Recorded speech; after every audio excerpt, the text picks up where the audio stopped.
inflación, ¿no? y bajo crecimiento, depresión económica, acompañada también... Es inflación y un crecimiento estático, ¿verdad? Sí, correcto, es un crecimiento estático y es inflación a la par de que los indicadores de empleo no son concordantes con los indicadores de inflación, que normalmente los economistas te dicen a mayor desempleo, menor inflación, o a mayor inflación, pues menor desempleo, ¿no? Pero en los escenarios estos de crisis, digamos, bastante complejas como esta, la que estamos viviendo,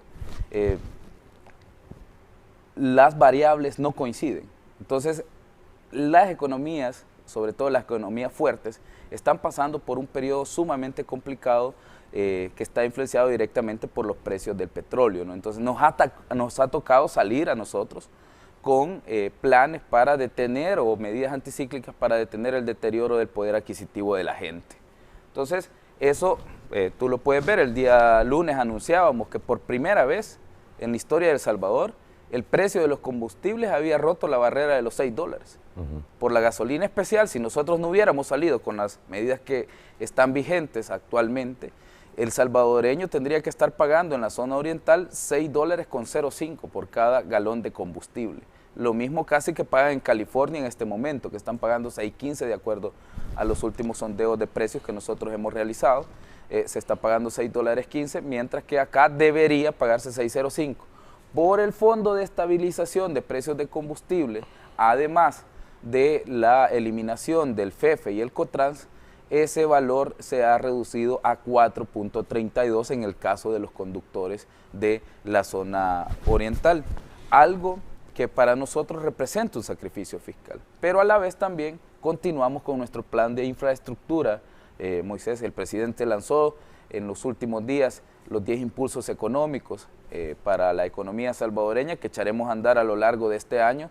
Ha anunciado el primer componente, bueno, 3 componentes ya en este caso. El primero de ellos que está directamente relacionado con la inversión pública en infraestructura, el tercero que está relacionado con turismo, mientras otras iniciativas de inversión privada pues también se están lanzando desde el Ejecutivo. Así que han sido 3 años arduos, han sido años complicados en los que nos tocó enfrentar a una oposición obtusa que realmente estaba más enfrascada en una batalla política que en una batalla por sacar adelante al país, ¿no? Estaban con miras a las elecciones del 28 de febrero, en los cuales, gracias a Dios y para bien del país, el presidente Bukele obtuvo una mayoría de aliados en el Congreso, y eso hace pues que ahora tengamos esos consensos políticos que nos permiten lanzar iniciativas como las iniciativas de primera infancia. La inversión que estamos realizando en primera infancia es bastante importante. Nuestro programa de entrega de computadoras, Moisés, estamos ya casi por terminar. Terminando, ¿verdad? Ya casi terminando. Teníamos, si no mal recuerdo, el último dato que teníamos era un 97, 98% de avance con la computadoras y tabletas para los más pequeños. Computadoras, 98% entregadas, ¿no? Esperamos en los próximos días también poder anunciar, o por lo menos el ministro de Educación anunciará el nivel de avance que tenemos con las tablets. Se le ha instruido de parte del presidente Bukele que avance rápidamente. Se están entregando a los niños más pequeños, pues hasta 4º grado, pues se están entregando tabletas, algo que nunca en la historia de nuestro país, creo que en la misma historia de latinoamericana, nunca hemos tenido un plan tan agresivo para reducción de la brecha digital. Para algunos es solo la entrega de una computadora. Para todos aquellos que conocimos una computadora cuando teníamos 14, 15 años y que no la pudimos comprar por nuestros medios, Moisés, creo que sabemos lo que verdaderamente significa. En mi caso, en mi centro escolar, había un solo centro de cómputo que nosotros, por lo menos yo lo conocí hasta que tenía como alrededor de 12 años. Entonces nuestro proceso de formación ha sido muy diferente al que hay hoy. Correcto, y se vio atrofiado porque nos cuesta más relacionarnos, digamos, con algunas nuevas tecnologías o hemos tenido que avanzar o estudiar el doble de lo que otros se han esforzado, pues. Así que creo que eso va a marcar un antes y un después en la historia educativa de nuestro país. Incrementamos cuando nosotros llegamos al gobierno, creo que esto es importante que la gente lo sepa, Moisés. Cuando nosotros llegamos al gobierno, encontramos el índice de inversión en educación de alrededor del 2%, y lo hemos llevado hasta un 5.1% para el año 2022. No es todavía lo que deberíamos de estar invirtiendo, al igual que en salud nos hace falta llegar a todo lo que a los índices que nosotros queremos, al igual pasa también con educación, Lo mismo estamos haciendo con seguridad, estamos ganando la guerra contra las pandillas, un flagelo que nunca se atacó en este país, es más, se negoció con ellos, se les prestaba los círculos o los polígonos de tiro militares para que entrenaran. Ahora, en el gobierno del presidente Bukele, hemos ido a lanzar un ataque frontal y esto ha tenido un impacto directo en nuestro turismo, en la economía y en otros indicadores sociales. Ministro, nos ha hecho una plena descripción y completa de lo que se ha vivido y lo que estamos hasta este momento. La situación se vuelve un tanto, dicen y aseguran algunos analistas económicos, sí. ¿Qué se va a hacer en el futuro inmediato? Porque el panorama es, para algunos, aterrador. Sobre todo con las condiciones de calificación de riesgo que tiene el país, sí. Señalan. Sí, bueno, hay que pensar primero a quiénes les aterra, ¿no? O quiénes son esos que están aterrados. Y lo digo esto con mucho respeto, Moisés, porque hay gente a la que yo respeto, a la que conozco personalmente, muchos de los analistas a los que algunos hacen referencia, como Luis Membreño, que fue asesor de Arena en los gobiernos de Arena, o sea, es algo que todo el mundo sabe. El doctor Carlos Acevedo, que es amigo mío también, o sea, lo conozco personalmente, nos hemos juntado por la academia, lo he conocido. Hay otros analistas, Rafael Lemus, que también tengo el agrado de conocer, pero todos sabemos que Rafael Lemus, por ejemplo, fue candidato a diputado, era asesor de la fracción de Arena en la Asamblea Legislativa. En el caso del doctor Acevedo fue presidente del Banco Central de Reserva en el gobierno del FMLN, específicamente en el gobierno de Mauricio Funes. Entonces creo que ellos ya tienen una, digamos, una vinculación. Yo, como dije, soy respetuoso de sus opiniones y qué bueno que puedan ejercer su libertad de expresión para que también vean los medios internacionales y aquellos que hablan de censura y persecución a los periodistas, que vean que aquí no existe tal cosa, pues cada quien puede emitir su opinión. ¿Esa versión política son opiniones infundadas? Son totalmente infundadas y, como dije, primero hay que ver de dónde vierten o de dónde vienen. Al final, como dije, yo las respeto mucho, pero así como respeto lo que pudiera decir Fusades. Pero si yo me pongo a hacer, y esto lo vuelvo a repetir, ya lo he dicho, creo que en tu mismo programa, si yo me pongo a hacer lo que Fusades me dice, lo que me dice la NEP, lo que me dice Luis Membreño, que como dije, lo digo con mucho respeto, lo que me dice Rafael Lemus, al final vamos a tener el mismo país que se tenía en los gobiernos de Arena. Si volvemos a hacer lo que nos dicen aquellos que estuvieron vinculados a los gobiernos del FMLN, como César Villalona, que es un economista que le gustaba citar al FMLN, recuerdo que cuando el FMLN estaba gobernando jamás criticó el bajo crecimiento del país, pero ahora que crecimos a 10.3 salía a decir que el crecimiento no era real y un montón de cosas, ¿no? Entonces, de verdad, si yo les hago caso a ellos que estuvieron vinculados con el FMLN, volveremos a tener el país del FMLN, 35 muertos diarios, una economía deprimida, evasión fiscal a mansalva, este era el paraíso o el reino del hágase lo que quiera, ¿no? Entonces, creo que nosotros debemos construir una nueva historia a partir del punto de inflexión del año 2019 con la toma de posición del presidente. Las nuevas generaciones necesitan esperanza, necesitan un gobierno que actúe y que esté trabajando.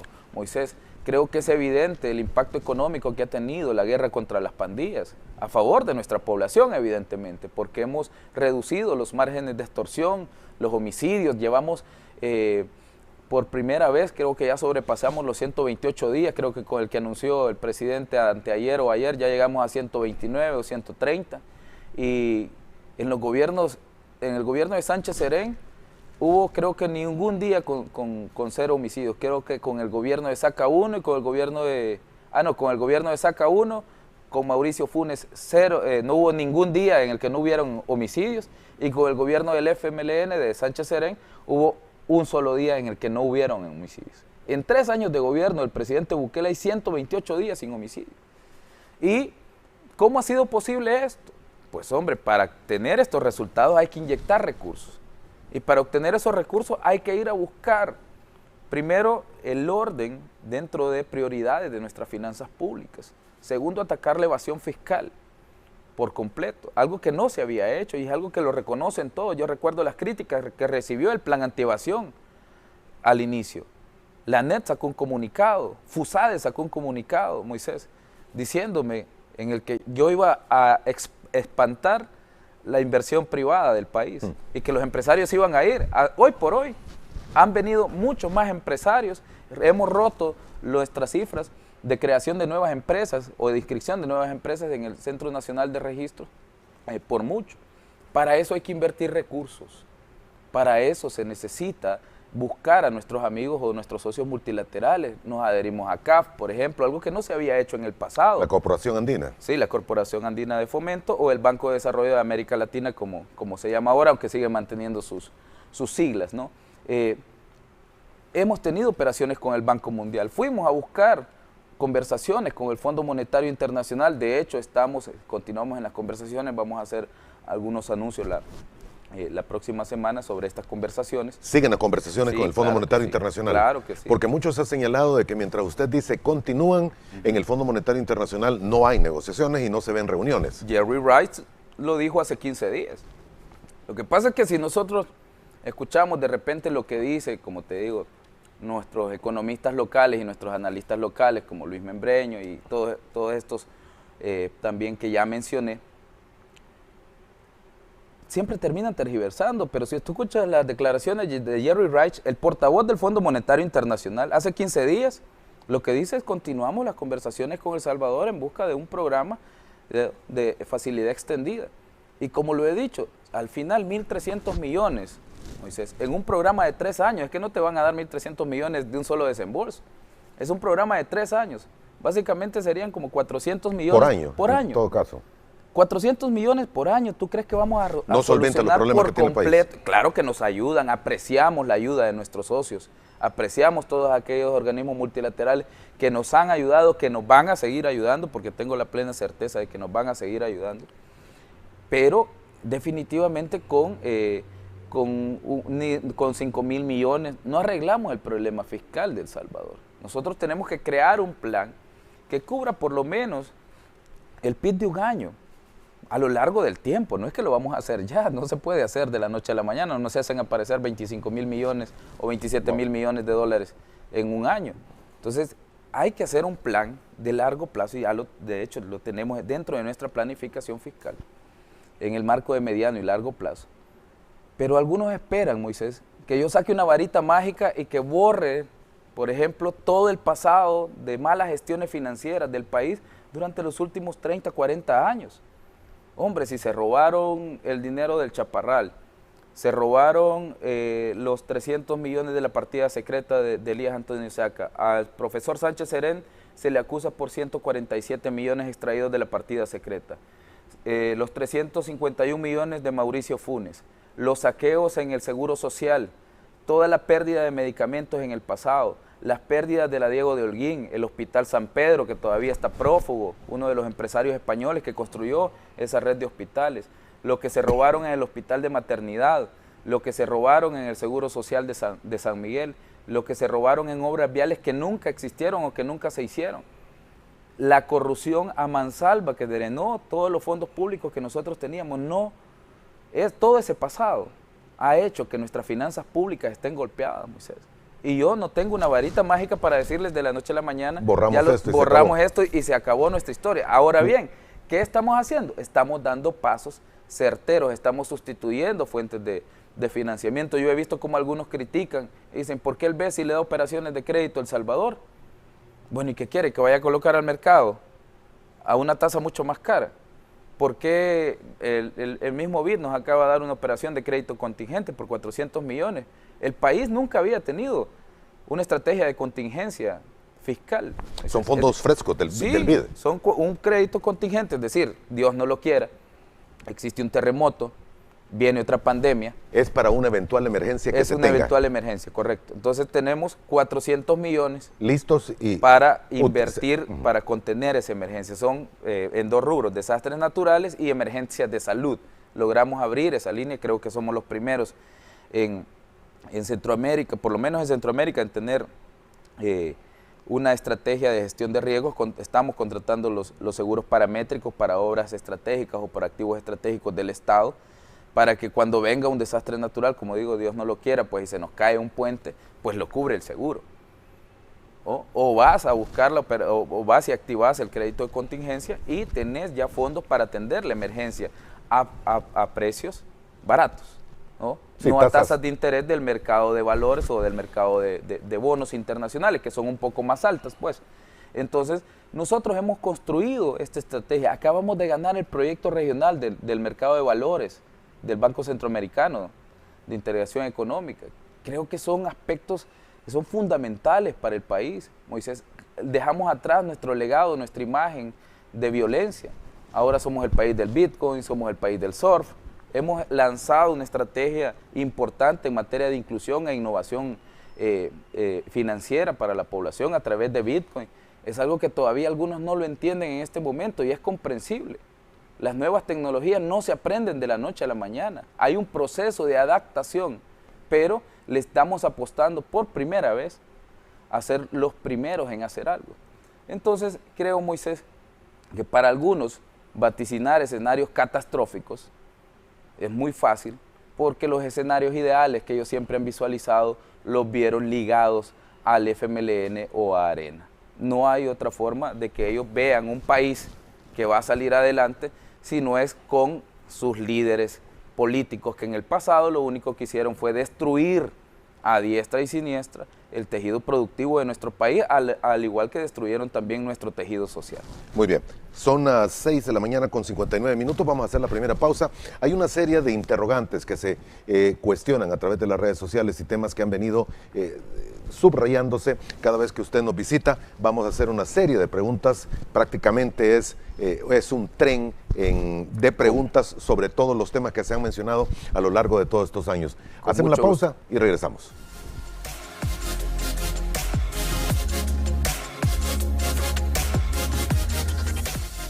Nos acompaña en esta primera parte de Frente a Frente el licenciado Alejandro Zelaya. Él es el ministro de Hacienda. Hay una serie de interrogantes, muchas de ellas plasmadas por los amigos televidentes a través de las redes sociales y otras que son los temas obvios que surgen cuando usted nos visita, ministro. Primero, la deuda del país en este momento, ¿en cuánto se evalúa? Nosotros actualmente, Moisés, tenemos alrededor de 22.000 millones en deuda. Tenemos un ratio de deuda-PIB de un 83.1%.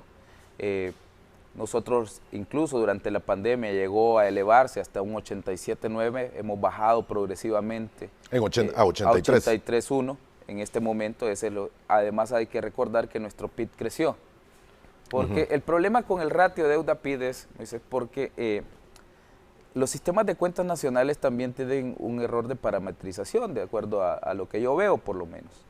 Y es que todos los países medimos nuestro ratio de deuda-PIB, nuestro ratio de deuda-PIB de una manera pues inadecuada, porque es básicamente como que en una empresa privada tú calcularas la deuda contra los ingresos de un año.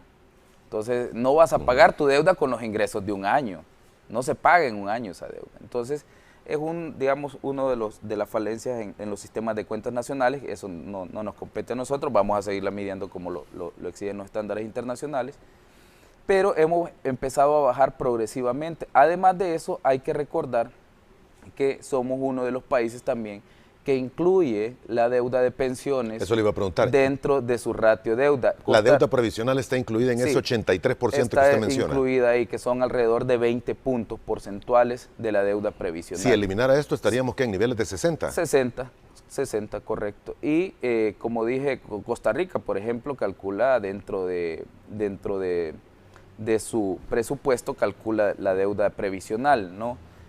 Pero no la incluye dentro de un ratio de deuda como tal. Entonces, somos de los pocos países que tenemos eso, pero creo que nosotros hemos empezado a bajar progresivamente este ratio, pero creo que lo importante, Moisés, acá es algo que yo siempre le he dicho: tú no vas a salir de la trampa de deuda si no haces crecer tu PIB o tu Producto Interno Bruto no crece. La única forma de hacer que tu Producto Interno Bruto crezca es invirtiendo. Entonces tenés la disyuntiva, es decir, ¿cómo hago para que mi ratio de deuda PIB empiece a bajar si mi PIB no crece? Pero para que crezca tengo que invertir y sacar recursos. Entonces ese creo que es el arte de saber sacar a un país de estas situaciones, y en esos casos lo que haces normalmente es ir a restituir fuentes de financiamiento por fuentes mucho más baratas, es decir, ir a buscar a los organismos multilaterales ¿Qué es lo que nosotros hemos hecho? Yo he visto cómo critican la entrada de El Salvador a la CAF, pero es un cuarto organismo multilateral con el cual nosotros no contábamos. Hemos tenido conversaciones con algunos también amigos, con el Banco Europeo de Inversiones, el Banco Mundial que continúa apoyando al país, el BID, el vicepresidente del BID, Richard Martínez, el vicepresidente de países, estuvo en el país la semana pasada, yo lo recibí, estuvimos conversando sobre los proyectos y también sobre las operaciones futuras para El Salvador.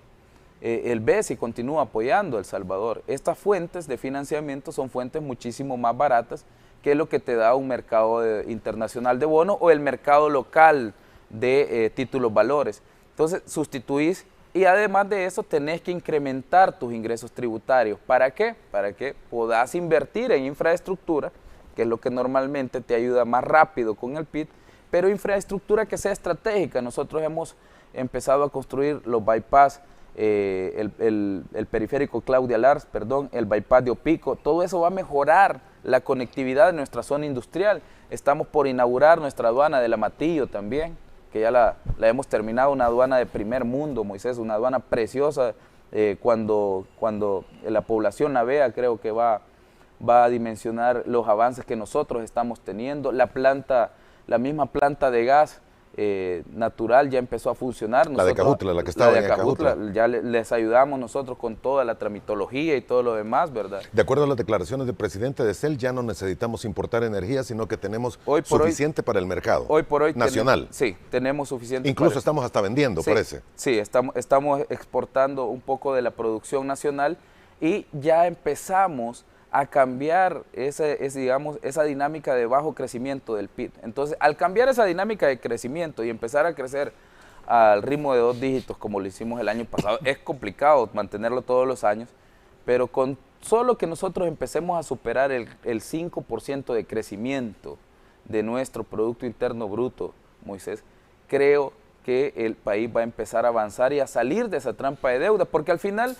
no importa tu ratio. Si al final no es tan importante el ratio, a veces le damos mucha preponderancia al indicador, olvidando de que al final lo importante en esto es saber manejar ese indicador a lo largo del tiempo y empezar a bajarlo, pero haciendo ese crecimiento del PIB.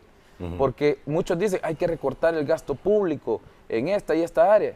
En muchos de los casos, Moisés, lo que se sigue es una política de expansión del gasto público. Incluso Alicia Bárcenas de la CEPAL, en los peores momentos de la crisis, les decía a los ministros de Finanzas y Hacienda, miren, este es el momento de una política de gasto público expansivo, es decir, incrementar el gasto público.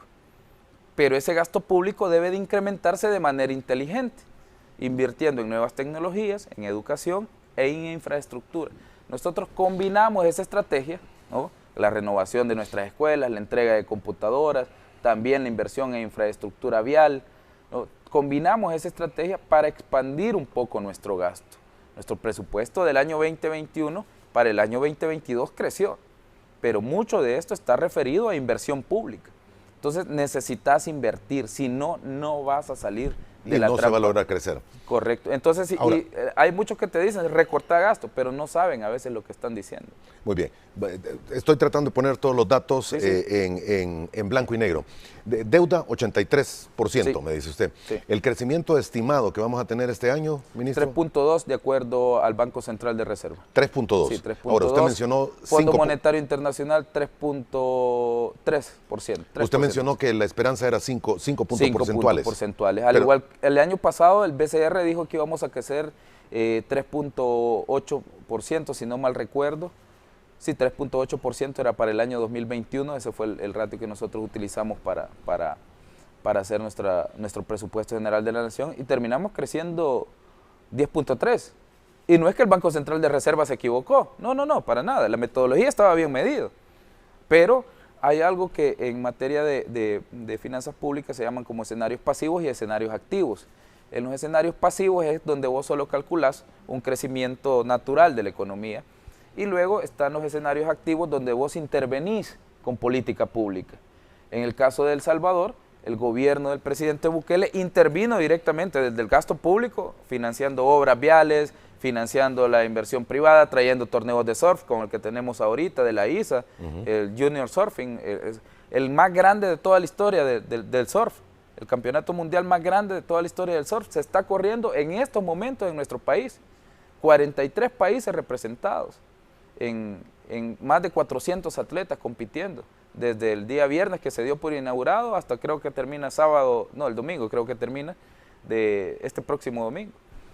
Eso es lo que hace que El Salvador esté siendo distinto. Las inversionistas Bitcoin que han venido, son inversionistas que no teníamos, Moisés, y que ninguno, y lo digo con el perdón de mi sector privado, ninguno de mi sector privado del tradicional iba a abrir un exchange de criptoactivos en El Salvador. Hoy por hoy tenemos empresas o casas de cambio que están abriendo ese tipo de inversiones en nuestro país. Hay empresas que están comprando inmuebles en las zonas de desarrollo. Ayer o anteayer tenía nuestra embajadora Milena Mayorga, tenía una visita de una comitiva de inversionistas. Fueron con el comisionado Cristian Flores a visitar la zona de La Unión, Punta Chiquirín y todas esas playas preciosas que hay en el oriente del país, pero que no tienen inversión privada y que estamos llevando nosotros a través de Surf City 2, estamos llevando inversión pública, que será acompañada por estos inversionistas privados que están viniendo al país. Entonces, todo aquello que no tengamos, Moisés, creo que nos viene a ayudar. Así que dentro de todo el crecimiento económico es, digamos, adecuadamente calculado en este momento, pero otra cosa ya es la realidad, lo que nosotros vamos interviniendo. Ok, se espera terminar entonces crecimiento económico 3. Espero que pasemos del 5 o 6%. Ah, 5 o 6%. Sí. Pero usted me dijo 3.2 también. ¿O no, es 3.2 es la proyección del Banco Central. Pero ese es digamos, la proyección de crecimiento oficial. ¿Y usted estima podría pasarse Yo el 5 estimo puntos empíricamente que podríamos llegar a un 5 o un 6%, así como tú te recordás que te lo dije el año pasado. Yo estimo, me da la sensación, te dije que vamos a sobrepasar nuestra proyección de crecimiento. Yo te decía que esperaba que creciéramos entre un 8 y un 9 los primeros días. Al final fue un 10 puntos. Fueron 10 puntos. 10 puntos.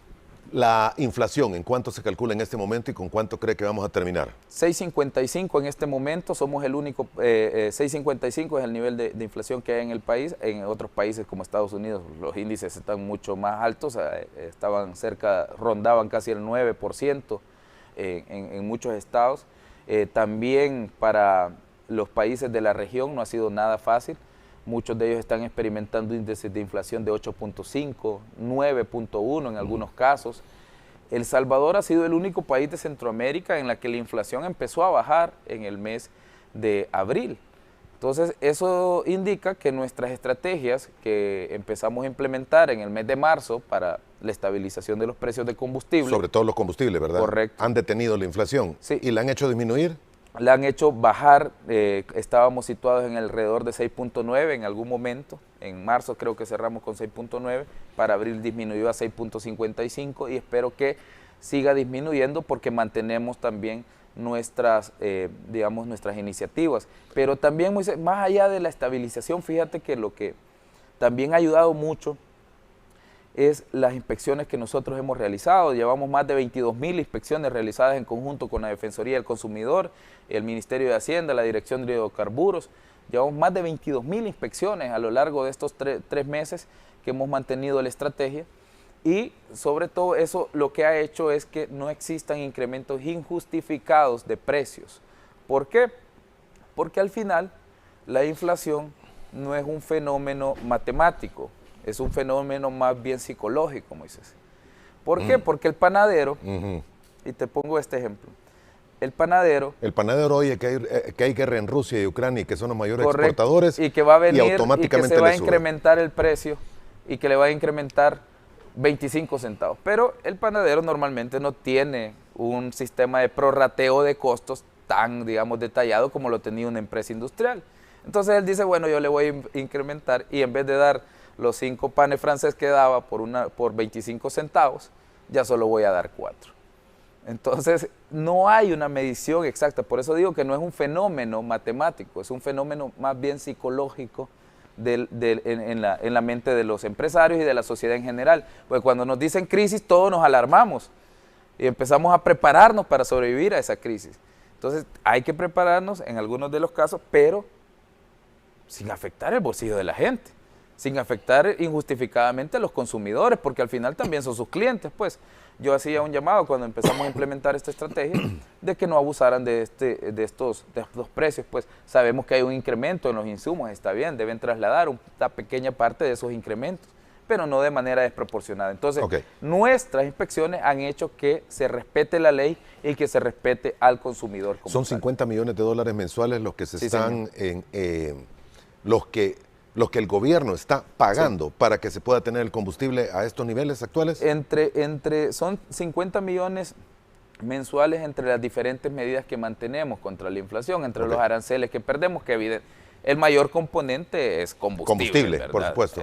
Pero ahí también está el gas licuado. En combustible sería aproximadamente 1.70 por galón. Por galón lo que estamos subsidiando, 1.70 para... Sí, correcto. ¿Es sostenible esto hasta agosto como está planteado en la ley? Es totalmente sostenible. ¿No se meten más problemas económicos su cartera de Estado y las finanzas del país? Claro, yo puedo, si a mí me lo preguntás...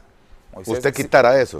No, que si a mí me lo preguntas, si yo pensara solo en la tesorería o solo en el Ministerio de Hacienda, al final terminas por invertir 0 centavos pues en nada, porque vos estás pensando en mantener el dinero en tus cuentas bancarias. Pero el tema con eso, Moisés, es que el dinero que está en el Ministerio de Hacienda no le pertenece a Alejandro Zelaya, no le pertenece al Ministerio de Hacienda, incluso no le pertenece al gobierno, le pertenece a los contribuyentes. Sí, pero hay manera de sostener claro que sí. Tampoco subsidio. Vamos a hacer un sacrificio que no podamos asumir, porque al final yo también cuando venga otro problema tengo que volver a sacar recursos para eso. Si hay un desastre natural, Dios no lo quiera, como te digo, tengo que sacarse recursos. Tiene que ver de dónde lo saca. Entonces, no puedo arriesgarme con una estrategia que yo no pueda sostener en el tiempo. Si durante la pandemia perdimos 740 millones, ¿no?, en ingresos, a la vez que se incrementó casi el triple el gasto público, porque tuvimos que salir con operaciones de 3.000 millones, invertimos casi 2.000 millones solo en estrategia sanitaria. 2.000 millones en estrategia sanitaria. En ese momento eso significaba casi un 40% de mi presupuesto, solo en estrategia sanitaria, más reactivación económica, más todos los otros proyectos que estábamos haciendo. Entonces, al final, si pasamos este momento que fue tan difícil, ahora que los ingresos se mantienen estables, porque gracias a Dios hemos ido superando nuestras expectativas de ingresos, ¿por qué no vamos a poder hacerle frente a otra crisis y proteger el bolsillo de los salvadores? No, exacto. Que al final... es para eso los fondos públicos, como dije, y como tú muy bien creo que me hacías referencia. ¿Pueden sostenerlo o no? La respuesta es sí. Por lo menos no hasta voy agosto. A arriesgarme.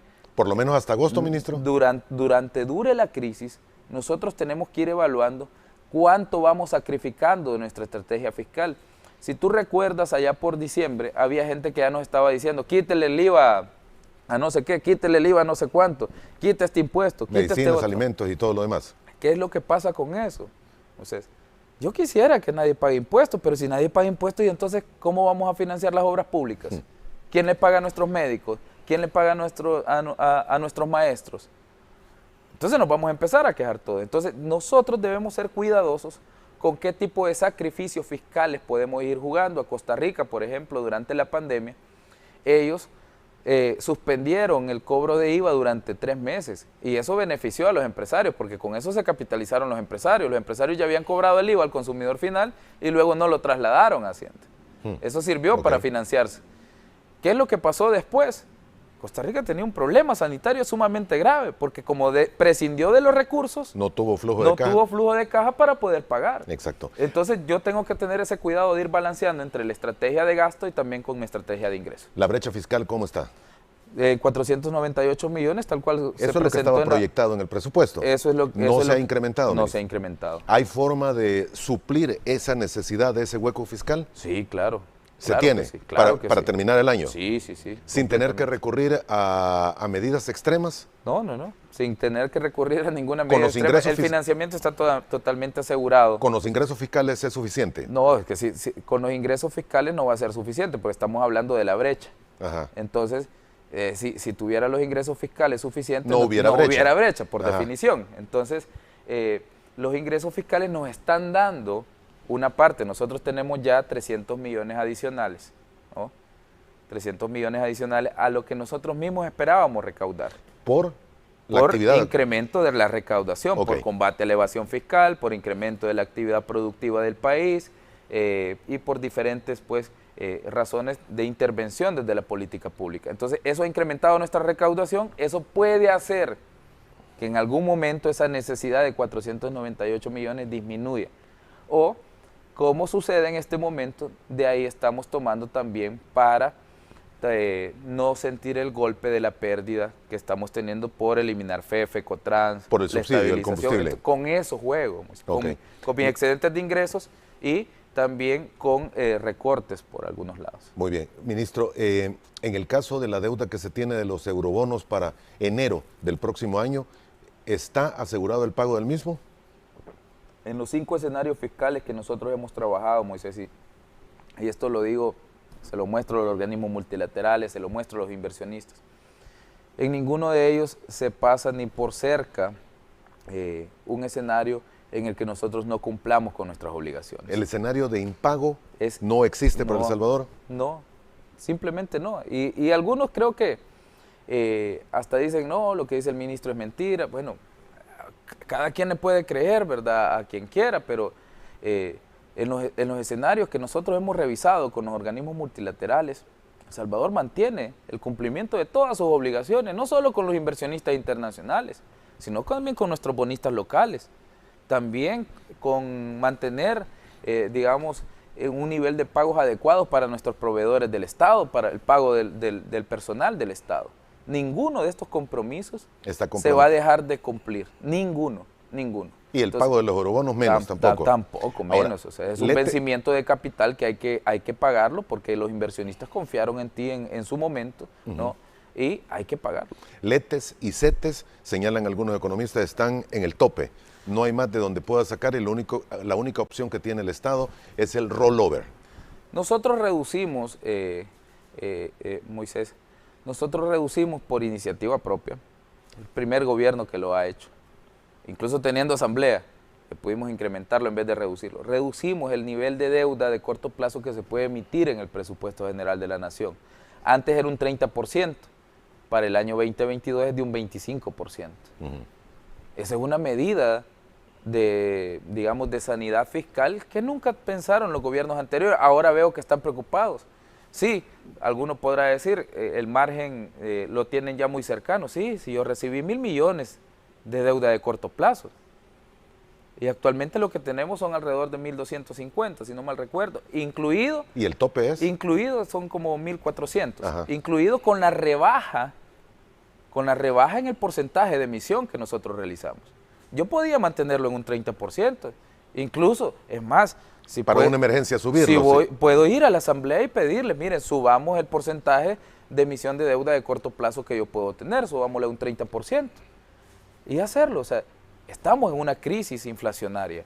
Ese tipo de medidas de incentivo fiscal, yo he visto que algunos dicen pueden bajarla o pueden la reserva.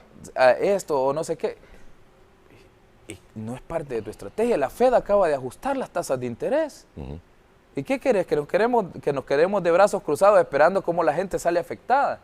No, o sea, nuestro rol como tomadores de decisiones es ir y buscar las estrategias adecuadas. Hoy por hoy no se están pensando en ese tipo de cosas. O sea, pongo eso como un escenario, ¿verdad?, que se puede tomar, pero tú tenés que revisar, porque a mí me gustaría, por ejemplo, tener la capacidad de emisión de moneda, pero desde 2001 el país ya no la tiene. Porque estamos en dólares, por supuesto. Claro, por la dolarización, que como dijo, tiene sus pros y sus contras, porque te dejaste de tener una herramienta de estabilización financiera para el país o estabilización macro, porque perdiste política monetaria, pero también reduciste tus niveles de inflación por mantener una moneda fuerte como medio de pago nacional. Pero a la vez, cada problema que sucede en la economía estadounidense, como está sucediendo hoy, ¿no?, el alza de precios en Estados Unidos se traslada hacia El Salvador por el uso del dólar estadounidense. Entonces tiene sus pros y sus contras. Desdolarizar no está tampoco en ninguno de los escenarios por aquellos que les gusta especular. No está. No, en absoluto. No es una salida.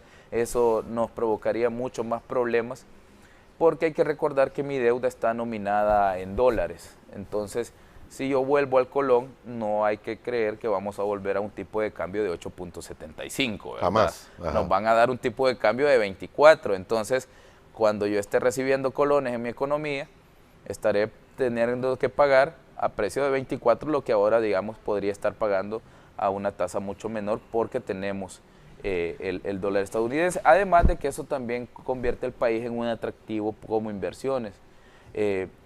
Algunos, cuando nosotros salimos con nuestra estrategia Bitcoin, empezaron a especular, a decir que ahora nosotros éramos enemigos del dólar y no sé qué y no sé cuánto. Nosotros nunca hemos dicho eso. Es más, dejamos establecido en la ley Bitcoin que todas las cuentas nacionales, las empresas, iban a mantener sus registros en dólares. Es decir, el dólar sigue siendo una moneda de referencia general. Claro, hay un futuro y hay una innovación económica a la que hay que apostarle. Y ese es Bitcoin como tal. Pero tampoco vamos a desechar lo que nosotros ya construimos y lo que también para nosotros es una fortaleza, Moisés. Muy bien, ministro, aprovechando que usted mencionó el Bitcoin, ¿Sí? ¿bonos Bitcoin es el momento hoy?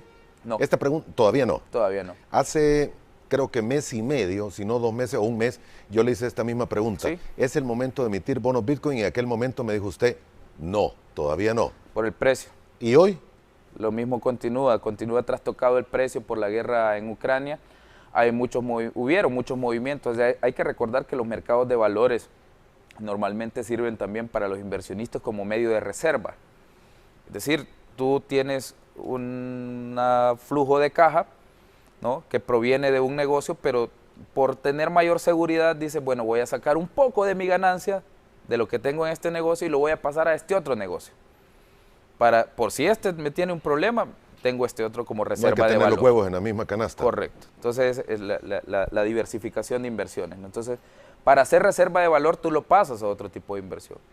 ¿Qué es lo que pasó? Con la llegada de la guerra entre Rusia y Ucrania, muchas de las inversiones en cripto pasaron a tener inversiones en compañías o en empresas que estaban relacionadas con la industria armamentística, además de que también hubo un traslado hacia las industrias farmacéuticas o también en otros casos hubo traslados de inversiones hacia aquellas empresas que estaban generando, por ejemplo, insumos agrícolas que ya no iba a producir Ucrania.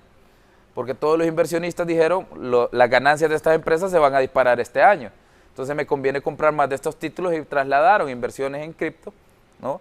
Las trasladaron hacia este tipo de inversiones. Entonces, eso ha trastocado los precios, pero Bitcoin, al ser una moneda bastante fuerte, está en plena recuperación en este momento de su precio, ¿no? Entonces, las variaciones en el corto plazo en esta moneda, nosotros lo hemos dicho en muchas ocasiones, en el corto plazo las variaciones son constantes, pero en el largo plazo pues tiende siempre a apreciar su valor. Si vos ves la curva, Moisés, de apreciación o la curva de comportamiento del precio de Bitcoin es siempre hacia arriba.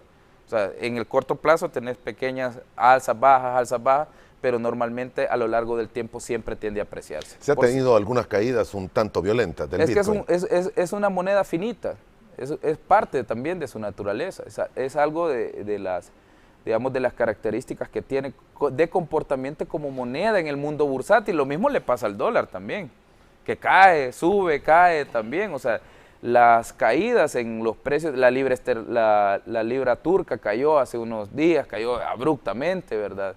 Entonces los mercados de valores se comportan así se comportan. Y El Salvador lo que tiene no es una estrategia de inversión en el mercado de valores, es una estrategia de implementación de Bitcoin como moneda de curso legal.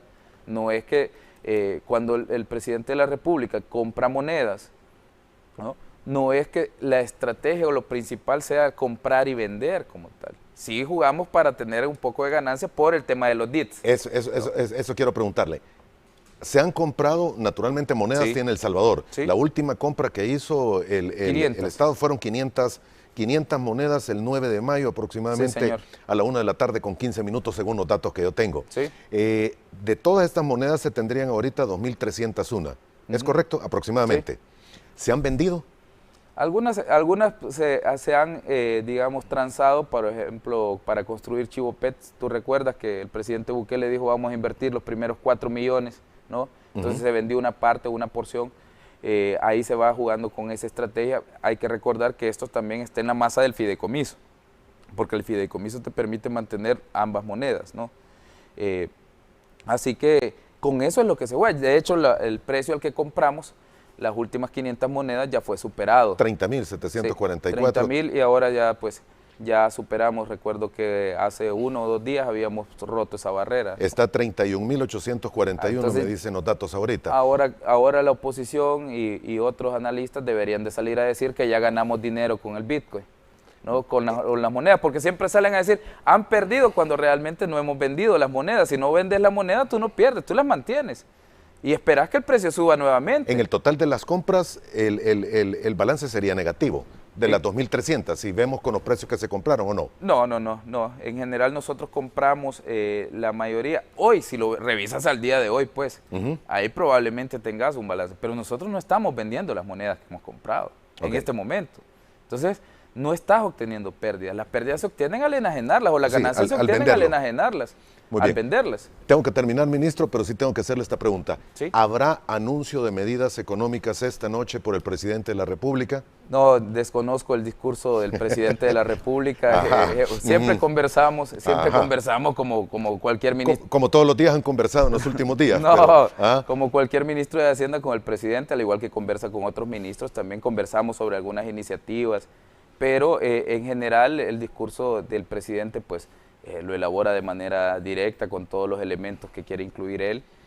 Si bien es cierto, habrán 1 o 2 personas que siempre estamos aportando ideas o están aportando ideas, ayudándole a construir las decisiones. Pues, es el presidente quien define el final. Es el presidente quien define los elementos que componen y qué iniciativas tienen. No conozco el contenido del discurso, como digo, y lo digo, esto no quiere decir que no soy competente en mi trabajo, pues porque no soy parte de Casa Presidencial.